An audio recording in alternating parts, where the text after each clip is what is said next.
Segundo a última pesquisa epidemiológica, 26,9% dos brasileiros, nesse momento, essa pesquisa foi feita em junho de 2023, estão possivelmente sofrendo com um quadro de ansiedade patológica. A ansiedade está paralisando a vida dessas pessoas.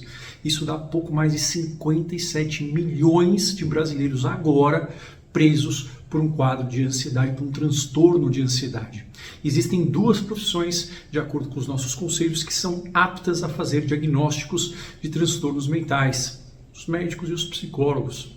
Esse vídeo é especificamente voltado para psicólogos, em que eu vou falar da forma mais clara, da forma mais prática e objetiva, qual é a importância de fazer o diagnóstico, como você faz um diagnóstico de qualquer transtorno mental e quais são as 8 perguntas que você deve fazer ao paciente para que você saiba, além se ele tem ou não uma ansiedade tóxica, qual que é o tipo de transtorno de ansiedade que ele tem e qual é o alvo do tratamento. Isso é importantíssimo, por quê? Porque a ansiedade é, de fato, um quadro extremamente prevalente, quase 1/3 da população brasileira, e é um quadro cujo tratamento de primeira linha, o tratamento mais eficaz, tanto a curto, médio e longo prazo, não é tratamento medicamentoso, é tratamento psicoterapêutico. Só que para isso a gente precisa saber como organizar o raciocínio e saber qual é o alvo que nós queremos atingir. Porque senão a gente vai provavelmente mirar no lugar errado, com a arma errada, e a chance da gente vencer essa batalha é muito difícil. Ansiedade, a gente não lida com ela, a gente não tenta somente controlar ou somente aliviar. O objetivo do tratamento é nós conseguirmos extingui-la ou fazer a pessoa ter ansiedade produtiva e não mais uma ansiedade paralisante. Por isso, você que é psicólogo, ou se você não for psicólogo, é profissional de saúde, você que é médico, não psiquiatra, ou enfim, você quer entender um pouco mais sobre como é feito o diagnóstico, também pode assistir, mas principalmente psicólogos, eu gostaria que vocês assistissem muito, prestassem muita atenção, porque eu sei que isso, pelo que eu ouço dizer, não é ensinado na faculdade e vocês estão aí junto conosco nessa guerra, nessa batalha. A ansiedade tem cura, só que nós precisamos ir arregaçar as mangas e sabermos onde atacar. Então vamos lá, fica comigo para a gente entender tudo isso. Olá, para quem não me conhece, meu nome é Marco Antônio Abud, eu sou médico psiquiatra clínico, fiz minha formação e minha residência médica aqui no Hospital das Clínicas, São Paulo, da Faculdade de Medicina da USP, e sou fundador aqui do canal Saúde da Mente. Eu fiz um modelo simplificado, com definições simplificadas do que são de transtornos mentais. E quero deixar bem claro que não faça nenhum autodiagnóstico ou saia diagnosticando as pessoas baseadas nisso daqui ou em nada que você veja na internet, tá? E eu vou até explicar por quê, porque isso não é possível, né? E também não entre naquela ideia que é divulgada de que diagnósticos psiquiátricos eles são um rótulo para a pessoa, que eu não acredito em diagnósticos, que enfim, né, tudo pode ser um pouco de uma coisa, pode ser da outra, ou então que esses nomes aí eles prendem a pessoa ou eles estão estigmatizando a pessoa. Isso são conceitos errados de quem não entende muito bem o que é um diagnóstico e qual que é a função dele, mas eu posso garantir que se você tem um quadro de ansiedade que está prejudicando a sua vida e você não tem um diagnóstico, essa é a pior forma de tratar possível. Por quê? Porque o objetivo do diagnóstico é ser o quê? É ser útil. Útil para prever e tratar. É para isso que foram feitos os diagnósticos dos transtornos mentais. Isso não sou eu quem estou dizendo, isso está escrito no manual único que é utilizado para diagnósticos de transtornos mentais, que chama DSM. Essa quinta versão é a penúltima, teve uma que saiu em 2022 que é uma corrigida, né, TR. E isso ocorre, né, esses nomes eles foram mais ou menos sendo lapidados assim desde a década de 80 e está escrito no começo do livro que todo diagnóstico de transtorno mental ele tem que ter utilidade clínica, utilidade para prever o que acontece e para melhorar o tratamento do quadro. Senão, ele não tem nenhum tipo de utilidade. Esses nomes foram, então, convenções que os psiquiatras fizeram na época para poder tratar, poder prever e para poder fazer com que a pessoa consiga superar, para poder ter mais qualidade de vida, poder ter liberdade de escolha sobre aquilo que ela quer fazer, porque todo diagnóstico psiquiátrico, por definição, ele tem que ter o quê? 3 elementos. E ele tem que ter tempo, sintoma e prejuízo. Quer dizer o quê? Todo diagnóstico psiquiátrico, por obrigação, ele prejudica a vida que a pessoa quer levar ou a vida que a pessoa poderia atingir em termos de potencial. Prejuízos produtivos, prejuízos sociais, prejuízos de saúde. Por definição, então, todo diagnóstico psiquiátrico e de ansiedade tem que ter um tempo, uma duração, então um dia ou outro nunca faz diagnóstico, tem que ter um conjunto de sintomas, são coisas que a pessoa sente, pensa, ou às vezes até coisas que ela faz sem ter controle, e tem que gerar prejuízos profissionais, prejuízos educacionais, prejuízos em relacionamentos e prejuízos em termos de saúde. Isso é a definição, e isso é a melhor forma já inventada pela humanidade até esse momento, da gente conseguir prever como esses sintomas vão se comportar ao longo do tempo. Todas as outras formas tentadas, elas foram inúteis. Então, assim, tem um marketing muito ruim? Sim, tem, mas assim, não existe forma de você tratar de um jeito sério e de um jeito em que você consiga ter um GPS, um mapa para saber onde você quer chegar, para você poder saber quais são os planos ou quais os desvios que podem ocorrer no meio do caminho, do que isso daqui, tá? Então, uma forma de entender que eu mesmo pensei esses dias o diagnóstico psiquiátrico, ele é um mapa astral de como os seus sintomas vão evoluir no futuro, né? Falo isso porque mapa astral é uma coisa que é mais fácil de entender, né? Só que ele fala do passado, aqui não, aqui vai falando de como que isso vai prever no futuro e como que eu consigo fazer com que isso passe, tá? Isso é o objetivo, isso está escrito aqui e só tem esse método. Na verdade tem 2 modelos diagnósticos, uma curiosidade, um deles é o modelo da OMS, que é a CID. Então a CID que você pega no atestado ali para mostrar, né, quando você falta, ou enfim, quando você passa em consulta e não pode trabalhar, aquilo é o modelo de classificação da OMS, que é usado no mundo inteiro. Esse é usado nos Estados Unidos, só que esse daqui basicamente é o que é usado para o tratamento, para as pesquisas. Eles brigaram durante um tempo, a OMS e esse pessoal aqui dos Estados Unidos, mas agora eles fizeram as pazes, tá? Então, um mesmo referencia o outro, é basicamente quase a mesma coisa, tá? E lembrando que tem diagnóstico, tem que ter tratamento, tem que ter previsão do que vai acontecer. Se alguém fala que você é isso, você é border, você é aquilo, ela tem que falar para você o que é que você faz com aquilo obrigatoriamente, porque senão é uma informação inútil, tá? E informação inútil a gente já está bastante, tá? Então, aqui para a gente esclarecer, diagnósticos de ansiedade patológica, eles têm que ter, como todos os diagnósticos, tempo, sintomas e prejuízos.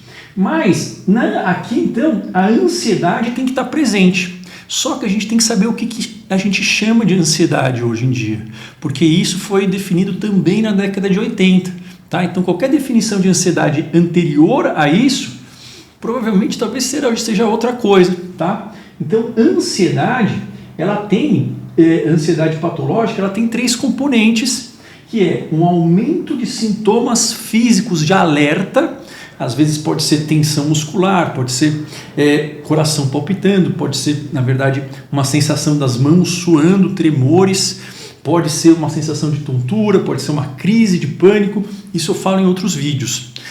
Nem toda ansiedade tem tantos sintomas físicos, mas todas têm pelo menos um pouco de sintomas em que o corpo está alerta, tá? Mas isso eu falo especificamente em outros vídeos. Tem que ter obrigatoriamente preocupação. Então, a ansiedade ela é uma antecipação de ameaças futuras incertas, desconhecidas. Essa é a definição atual de ansiedade. Então, preocupação nada mais é do que isso. Preocupação é você se preocupa com algo que pode dar errado no futuro. Isso é normal, sim. Isso é a definição de ansiedade. Só que na ansiedade patológica, além disso, você tem a evitação. Você começa a evitar coisas ou ter que se distrair ou não poder fazer determinadas coisas por receio de não ter ansiedade. Então, por isso que ela paralisa a sua vida. E esses 3 componentes têm que estar presentes. E isso, claro, isso a gente vai ver conforme nós vamos usar um método para conseguir abordar isso, que é o melhor que nós temos até hoje. Então, como é que o psiquiatra faz o diagnóstico? Como é que o psicólogo também faz o diagnóstico? É o mesmo método, tá? É um método só. Então, é importante saber disso também. Por quê? Porque, senão, eu sei que às vezes parece isso também. O psiquiatra tira, parece que do chapéu dele, né, do bolso, um diagnóstico. Ou então ele fica ali meio ouvindo e de repente, eu estou sentindo que é isso daqui. Não é assim, porque senão não seria medicina, né? Não seria uma coisa que precisava desse trabalho, né? Seria mais ou menos um palpite.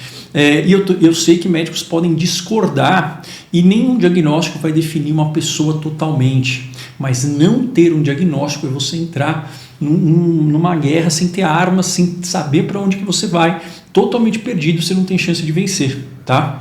Os diagnósticos não são perfeitos, eles mudam, mas eles são a melhor forma com que a medicina e os conhecimentos atuais de medicina, de neurociências, de psicologia comportamental conseguiram fazer com que a gente tenha algo útil para fazer com que a pessoa se liberte desses sintomas que paralisam, tá? Existe um método para fazer isso, que eu inventei esse HPE aqui, tá? Mas o nome oficial seria entrevista psiquiátrica, mas basicamente uma entrevista psiquiátrica você pode colocar que assim, tem 3 coisas que precisa ter.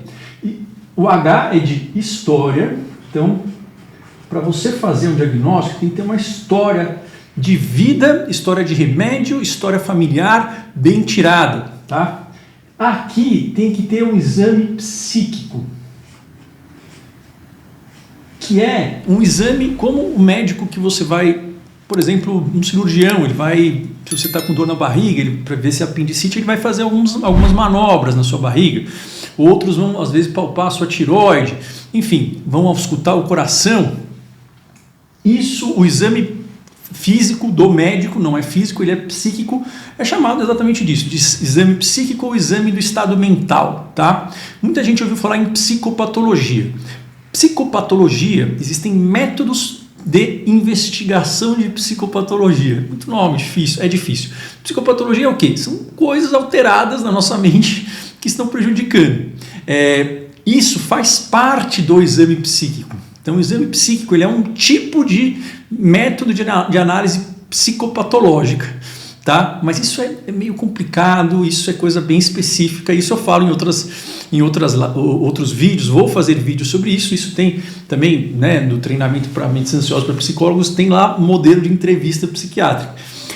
Então, psicopatologia é basicamente um dos métodos que nós usamos para fazer o exame psíquico, que é examinar, tirar uma foto de como que está funcionando algumas áreas do psiquismo da pessoa naquele momento. Então, só uma foto pontual, tá? Não diz nada a respeito de outras coisas, por isso que a gente precisa ter uma boa história.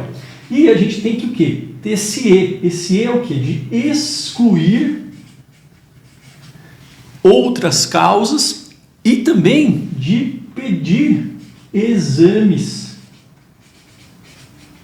e entrevistas com familiares, tá? Então, esse E são extras. A gente tem que excluir coisas físicas, tem que excluir ou coisas físicas que podem parecer ou não, a gente tem que excluir outros diagnósticos psiquiátricos e a gente tem que, às vezes, vamos dizer assim, colocar um extra, que é o quê? Pegar a informação de outra pessoa.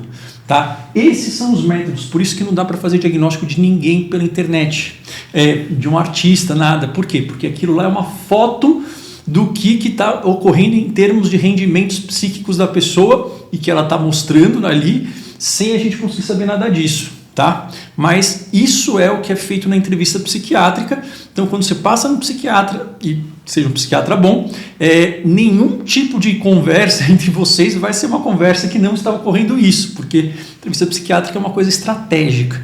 Por isso que você paga um psiquiatra, não é um amigo seu que está te receitando.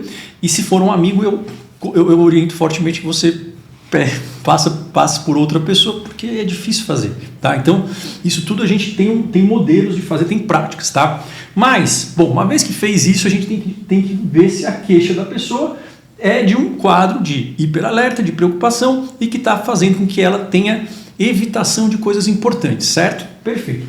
Então, tem o sintoma de ansiedade? Para isso, existem alguns testes que eles não são 100% necessários. Eu não uso teste para fazer diagnóstico e a maioria dos meus colegas não.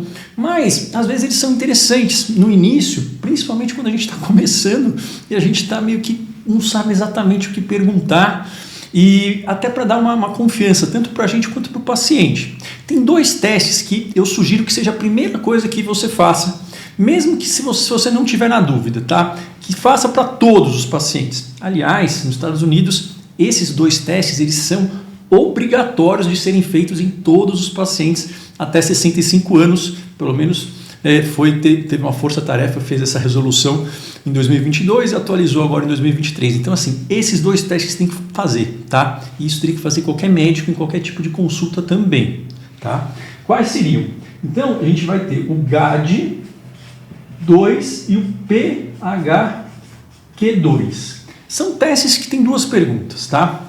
Isso daqui é para investigar sintomas de ansiedade, isso é para investigar sintomas de depressão. Eles fazem o diagnóstico? Não.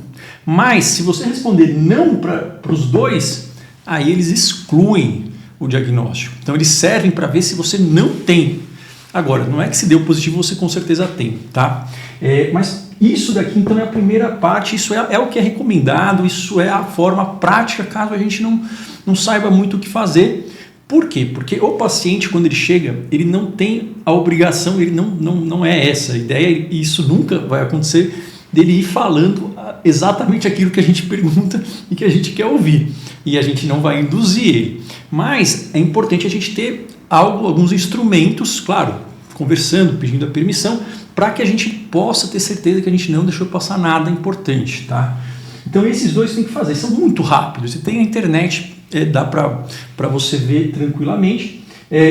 Se tem aqui esses 2, com certeza tem ansiedade. Se tem esse GAD-2, tem a pontuação lá, quer dizer que tem um quadro ansioso. Aí a gente vai partir para o próximo. O PHQ-2 é para ver se tem algum sintoma depressivo. Se deu positivo, aí aqui você vai passar para o PHQ-9, que é um teste um pouquinho mais extenso, né? Ele é um teste que tem um poder maior para ajudar no diagnóstico de depressão. E ele não é só o teste, tá? Junto com a sua experiência clínica, disser, né, apontar que você tem um quadro de depressão moderada a grave, então você fez os 2. Esse daqui deu positivo, você pede o PHQ-9, deu depressão moderada a grave, o que você vai fazer? Você não vai investigar que é ansiedade mais. Por quê? Porque a gente vai focar nisso daqui, vai investigar questões relacionadas ao humor, pela simples questão de que já foi testado e a depressão não tratada primeiro, ela não dá certo caso ela esteja nesses níveis que tem a ver com níveis paralisantes relacionados aos sintomas, tá? Talvez mesmo os psicólogos não tenham visto isso de uma forma tão sistematizada na faculdade de vocês. Isso é uma questão, então, que é um outro modelo de entrevista. Não é um modelo que é ligado a nenhuma linha psicológica, é um modelo categorial que nós estamos usando para fazer diagnóstico. Isso não invalida outras linhas, isso é só um outro modelo de entrevista, tá? E isso é importante por quê? Porque este modelo ele tem muito estudo para a gente ir prevendo como é que faz o tratamento, incluindo o tratamento psicoterapêutico, que é a primeira linha para esses quadros, tá bom? Por quê? Porque nenhum quadro psiquiátrico, ou é muito raro que ele passe sozinho e não volte mais se a gente não tratar, tá? Então, esse é o grau de importância, mas isso não exclui outras questões e não exclui questões também de outras complexidades da vida da pessoa, tá? Isso daqui é só para a gente ver se tem uma partezinha do funcionamento que está atrapalhando a vida dela, tá? Assim como existe o diagnóstico de outras coisas na medicina também, tá bom? E se for o diagnóstico e não for útil, também não serve para porcaria nenhuma, então ele tem que ser útil. Tem que ser útil para te dar uma previsão, te dar um plano de tratamento, tá? Bom, Então aí, se for isso daqui, aí a gente vai para questões de humor, porque foi testado e esse é o jeito que dá mais certo, tá bom? Então a gente tem uma hierarquia, tá? Então, por isso que eu gosto sempre de falar, né, que medicina bem feita, medicina baseada em evidências, ela tem que ter passado no teste de São Tomé, ou seja, a gente tem que ter muita certeza que aquilo funciona e que não prejudica, que dá certo para mudar a vida da pessoa, ou seja, tem que ser testado, até a gente não conseguir dizer que não funciona. E ele então não pode depender de sorte, nem de fé, nem de torcida, tá? Fé sempre é bom, mas a fé ela é um adjuvante, ela não tem que estar aqui, tá bom? Bom, então, se tem aqui, aí você vai começar a fazer perguntas para ver o subtipo de ansiedade que tem, certo? Qual é a ordem das perguntas que eu recomendo? Não fui eu que inventei isso também, tá? Isso está em vários livros de descrições de planos terapêuticos psiquiátricos, e não é a única forma de fazer, mas é uma forma prática de fazer isso, tá? É claro que só essas perguntas não vão fechar o diagnóstico, são de outros elementos, mas isso é para você ter esse modelo ali muito claro, tá? Então a primeira pergunta que você vai fazer é: você tem crises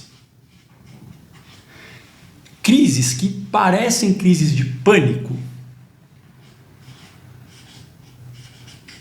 Crises de pânico-like. Pânico-like é o quê? Uma crise que tem características que lembram o pânico. Isso, às vezes a pessoa ela chega contando, às vezes não, e a gente vai perguntar isso ativamente, tá? Como que é a característica da crise que lembra o pânico? Ela tem que começar do nada, ou a primeira vez tem que ter vindo do nada, totalmente nada, a pessoa nem estava estressada, nem nada, veio como um raio. Ela tem que ter um pico de intensidade muito rápido, então ela vai do zero ao máximo de desespero em poucos minutos, no máximo em 10 minutos, mas em geral é em menos tempo. Então a pessoa tem uma rajada de adrenalina inesperada, e a crise de pânico, uma coisa que define ela, a sensação que a pessoa tem é uma sensação de morte iminente, que ela vai morrer, ou que ela vai perder o controle, ou que ela vai enlouquecer. Isso tem que estar presente. E outros sintomas físicos também. Mas, se você tem outros sintomas, está se sentindo um pouco mais nervoso, a mão tremendo, está formigando, mas não está vindo aquele desespero, não veio aquele raio, isso teoricamente não é uma crise de pânico. Então você vai perguntar se a pessoa está tendo ultimamente crises de pânico, tá? E crise de pânico tem outros critérios, mas é uma descarga de adrenalina, pico em 10 minutos, não tem como durar mais do que 30 minutos no máximo. Depois a pessoa pode ficar ansiosa ao longo do dia, mas a sensação de que vou morrer neste momento se eu não fizer nada, ou vou enlouquecer, vou perder o controle, isso não dura mais do que esse tempo, não tem como durar. Por quê? Porque não tem tanta adrenalina para sair soltando nesse tipo de intensidade no organismo, em reserva, tá? Isso é um alarme falso do nosso cérebro, que é a mesma reação que seria disparada, por exemplo, se você tivesse um perigo mortal, alguém te atacando, um assaltante, ou de repente um carro vindo te atropelar, seria a mesma reação, só que vem do nada, e é desesperador. Então, primeira pergunta: você está tendo este tipo de crise? E isso você precisa ter a resposta sim ou não. Então, você vai perguntar e até explicar para a pessoa para entender, sem induzir, tá? E aí, isso, se você está tendo isso, você está tendo medo de ter crises, ou seja, se além das crises, a sua ansiedade é majoritariamente uma preocupação em ter novas crises, ou se você vai ter, você está de fato ansioso porque você não quer ter outras crises. Então, se você tem as crises e o principal medo é o medo de ter outras crises, pronto, se você respondeu sim, quer dizer que existe aqui um transtorno de pânico. Simples assim? Olha, é muito próximo disso, viu? Mas tem outros critérios. Mas aqui quer dizer que a pessoa tem um quadro relacionado a pânico. Perfeito. Só que você não vai parar aqui, aí você vai continuar em todos. Aqui você pode parar, por quê? Porque aqui você vai investigar a coisa da depressão. Agora aqui a pessoa tem crise de pânico e pelo menos um mês em que ela ficou muito preocupada em ter novas crises. Aqui, ó, transtorno de pânico está presente. Você vai para outra. Aí você vai perguntar se ela está evitando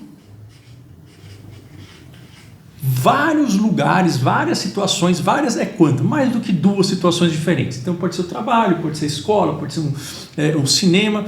Tem os critérios certinho, mas assim, na prática, ela está evitando mais do que 2 situações que são da rotina dela, né? Então tem uma evitação ativa de mais de 2 situações de vida. Então ela evita dirigir sozinha, ou ela evita ir para o trabalho, ou evita sair de casa sozinha, ou não quer ficar em casa sozinha de forma nenhuma. Então está tendo uma evitação de comportamento em pelo menos 2 situações, 2 áreas da vida.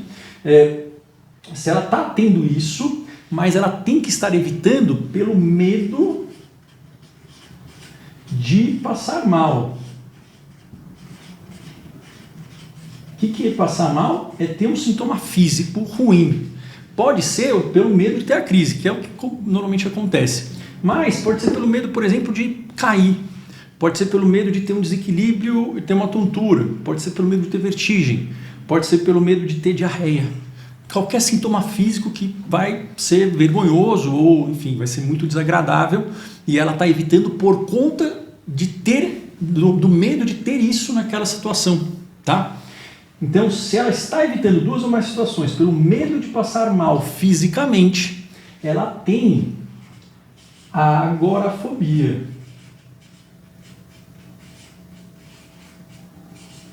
Eu sei que o nome não é bom, tá? Não estou aqui defendendo não, tá? Mas eles são nomes úteis, é o melhor que nós temos para prever e para curar, tá? Então, pânico, agorafobia. Pode ter mais do que um? Pode. Isso é o melhor que temos até agora, isso não te faz mais louco, isso só vai ajudando a gente a saber onde a gente vai atacar, tá bom? Tá certo. E depois, qual que é a outra pergunta que você vai fazer, se respondeu que sim, independentemente disso? Você vai perguntar se a ansiedade da pessoa, ela veio depois de um evento traumático. E trauma são eventos que ameaçam a pessoa de morte ou violência sexual para ela ou para alguém próximo a ela, e ela presenciou aquilo. Então, é um assalto, enfim, um atropelamento, é um acidente, enfim, nela, ou é alguém perto dela que teve um quadro, um infarto, e ela teve lá presente, teve que levar para o hospital. É uma situação de morte ou quase morte, ou uma violência sexual que a pessoa experimentou ou que ela presenciou. Essa é a definição de trauma, só tem essa até agora, tá? Quer dizer o quê? Que as outras coisas que você vê na internet, né, sobre trauma, e que não é isso, isso é um termo popular de trauma, tá? E a gente não usa isso. Por quê? Porque a gente tem que falar uma língua só, todo mundo no mundo inteiro, porque senão, como é que eu vou saber qual que é o melhor tratamento para estresse pós-traumático que está sendo estudado, sei lá, no Canadá? Como é que eu consigo ver e se lá a pessoa chama de trauma uma coisa diferente do que eu chamo? Então, essa é a definição que a gente fez, tá? E é a definição oficial. Isso não quer dizer que outros sintomas não sejam sofridos. Quer dizer só que a gente tem uma definição, tá? E isso não é minha opinião também, mas essa é a definição. Então você vai perguntar, você teve algum evento que teve essas características? Isso foi antes desse quadro ansioso, e você está tendo flashbacks. O que são flashbacks? Flashbacks são memórias intrusivas de algo semelhante àquele evento acontecendo no momento presente. Então é como se voltasse igual um filme, uma lembrança vívida daquele acontecimento traumático, e isso ocorre sem que você tenha controle. E qualquer coisa que lembra aquele evento dispara uma reação assim, extremamente de alerta em você. Então, teve um trauma de quase morte ou violência sexual, e você está tendo essas memórias intrusivas em qualquer coisa que lembra isso. Aí aqui você vai fazer o diagnóstico de transtorno de estresse pós-traumático. Então, pode ter mais do que um? Pode. Por quê? Porque isso são descrições de padrões que nós vimos. É simplesmente para a gente saber onde atacar. E a maioria das pessoas vai ter mais do que um deles, tá? E tudo isso foi inventado por nós, é o melhor método que eles acharam para tratamento. Tá? Não é que isso daqui a natureza criou, a gente não sabe se isso existe. O pessoal se reúne de tempos em tempos e fala, olha, esse é o melhor jeito que a gente faz para conseguir fazer com que a gente preveja o tratamento, tá? Mas ter mais do que um só quer dizer que você tem sintomas que foram classificados e às vezes a gente nem precisa tratar todos, tá? Bom, isso. Depois disso, o que você vai perguntar, então, obrigatoriamente? Você vai perguntar se esse sintoma ansioso, ele se dá exclusivamente quando a pessoa tem alguma situação social pelo medo de ser julgada. Medo de ser julgada ou avaliada, e isso causa extremo desconforto ou evitação nela. E isso tem que ser prioritariamente em situações sociais. E tem que ser pelo medo das pessoas julgarem ou de, enfim, rejeitarem ela caso ela erre, tá? Então não é só a situação social porque a pessoa não gosta. Tem que ser por conta disso. Se isso estiver presente, você vai aqui um diagnóstico de ansiedade social. Ou fobia social, que era o nome antigo, tá? Perfeito, aí você vai para esse daqui, tá? Se você respondeu não, você vai passando para o próximo, respondeu sim, você continua também, tá? Você vai continuando. É muito difícil ter respondido sim para tudo. Por quê? Porque normalmente quando para aqui, isso daqui já não está acontecendo mais. Ou aqui não é comum que tenha não, pode ter, tá? Mas, ou então se tem TEPT, é difícil que o pânico ele não seja só no momento do TEPT, né? Então, isso não costuma acontecer, tá? Mas pode, teoricamente pode, tá? Mas aí a gente vai ver depois. Mas na prática não vai acontecer isso, tá? Você vai vendo, uma hora você para, não, você faz isso, você continua e aí já não tem mais, tá? Bom, aqui na situação social, então aí você vai ter essa questão da ansiedade social. Aí você vai perguntar se a pessoa tem pensamentos, sensações ou imagens extremamente insuportáveis que invadem a mente dela. São imagens, pensamentos, não é que ela não quer ter, que ela não pode ter. Por exemplo, um pensamento de uma mãe atirando o filho pela janela. Isso é um pensamento que, se a mãe não for uma psicopata, a mãe não pode ter esse pensamento. Por quê? Porque isso é uma coisa agressiva. Ou um pensamento de você empurrando alguém no trilho do metrô, caso você também não seja uma pessoa psicopata. Isso é um pensamento que, assim, você sabe que é errado e que você não vai fazer e é contra os seus valores, mas isso adentra a sua mente e causa um desconforto, um desespero absurdo. Tá? Pode ser uma imagem, mas se for não do trauma, mas uma imagem qualquer, de você, por exemplo, jogando a criança pela janela. Isso eu estou dando um exemplo assim, meio bobo, mas tem que ser algo que seja extremamente contra aquilo que você acredita. Tá? Mas isso deixa tão desesperador que a pessoa faz qualquer coisa para aquilo ir embora e ela fica com muito medo que ela vá de fato fazer aquilo. O que eu posso garantir comportamento prevê comportamento, pensamento prevê pensamento e fala prevê fala. Então, as coisas não se combinam. Se você nunca empurrou ninguém no metrô, a chance de você empurrar é mínima.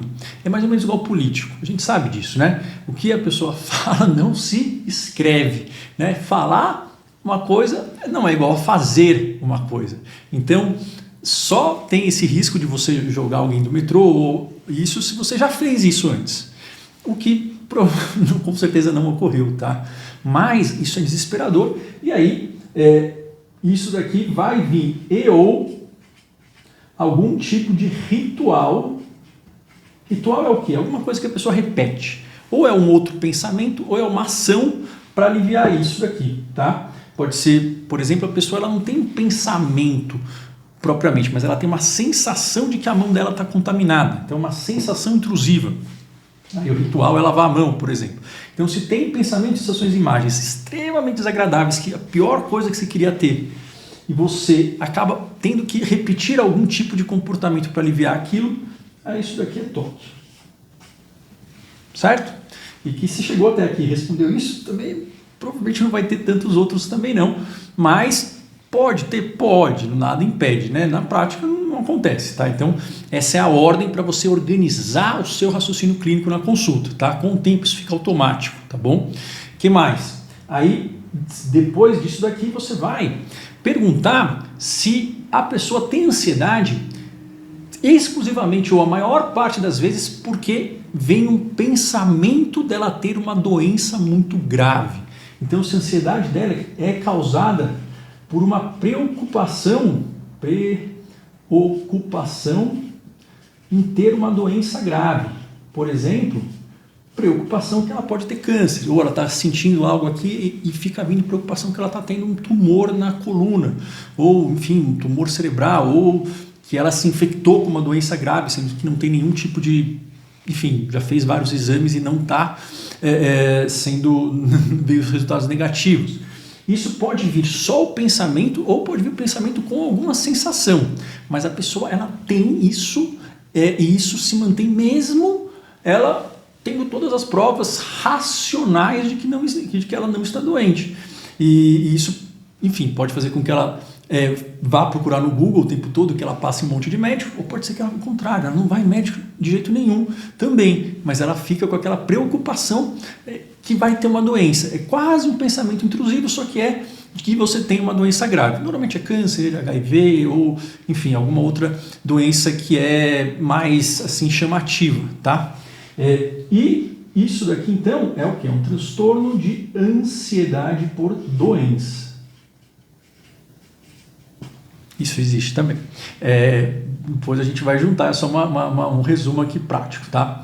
E aí você respondeu sim ou não, mas aí você vai fazer essa pergunta aqui, que a última essa sua ansiedade ocorre exclusivamente quando você tem um medo de que alguém próximo a você, ou seja, alguma figura de apego, que é marido, irmão, familiar, filho, alguém que é próximo mesmo, se é exclusivamente quando você tem o medo de que essa pessoa se afaste, ou de que você esteja muito afastado dela, ou de que vocês não consigam se ver mais, ou seja, está muito preocupado com o afastamento físico de alguém de apego, de alguma figura de apego, né? Então, por exemplo, criança, é comum ter isso em determinado grau, mas às vezes isso fica muito intenso quando, por exemplo, vai para a escola. Eu lembro que foi um momento assustador da minha vida, porque eu tive a concepção de que meus pais não estavam lá.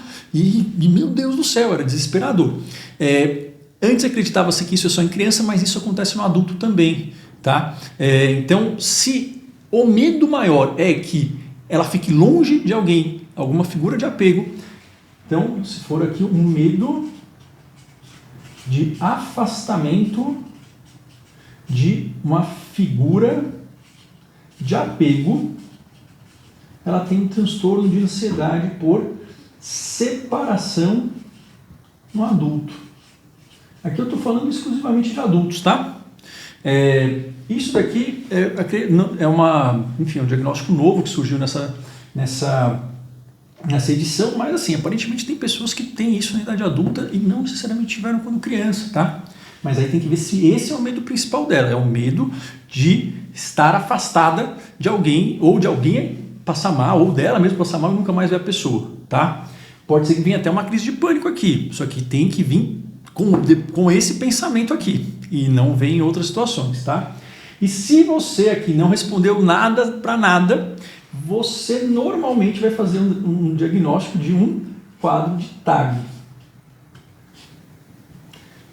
que é um transtorno de ansiedade generalizada, que é uma ansiedade para tudo. E, basicamente, a pessoa ela é ansiosa por estar ansiosa e ela tem, basicamente, uma sensibilidade a qualquer tipo de incerteza e não para de se preocupar, tá? Então, são 8 perguntas, porque a nona nem precisa fazer, tá? Agora, se você marcou sim para tudo, chegou aqui e falou, pô, a pessoa tem sim em tudo, aí você pergunta para ela se ela não consegue parar de se preocupar, porque ela pode ter respondido sim para tudo, mas se ela tem essa dificuldade em parar de se preocupar ou dificuldade em relaxar, aí o diagnóstico provavelmente é de TAG, porque o TAG é meio que generalizado, pode ter todos esses daqui um pouquinho, tá? Então, aqui a gente vai vendo as perguntas que a gente faz, e a gente já vai ticando. Depois a gente vê, então, qual que é aquele que está atrapalhando mais a vida da pessoa, né? Então a pessoa, imagina que ela tenha TAG, isso é muito comum. Aí normalmente isso começa, né, desde a infância. E aí chegou uma hora que ela teve uma crise de pânico e começou a ter medo de ter crise. Isso quer dizer o quê? Que ela tem um transtorno de pânico e provavelmente ela tinha um TAG antes. Você nem vai saber se ela tinha de verdade, porque quando ela vai no consultório, normalmente ela vai pelo pânico. Mas você coloca uma suspeita ali pela história, você vai deixar em aberto e você vai escolher qual que você vai tratar primeiro. Normalmente você vai tratar primeiro o pânico. Por quê? Porque o pânico é desesperador e a pessoa ela vai parar, assim, quase que em 100% dos casos, de dirigir, de sair de casa, de ter autonomia uma hora ou outra. Tá? Então eu falo também que o tratamento para o pânico não basta a pessoa não ter crise, tem que voltar a dirigir. Mas peraí, se eu não tiver crise, eu necessariamente vou voltar a dirigir? Não. Por quê? Porque pensamentos, sensações e comportamentos, e cada um, eles são interconectados, mas eles não são a mesma coisa. Né? Então, nem sempre a gente vai fazer aquilo que a gente fala, né? Nem sempre a gente vai fazer aquilo que a gente pensa.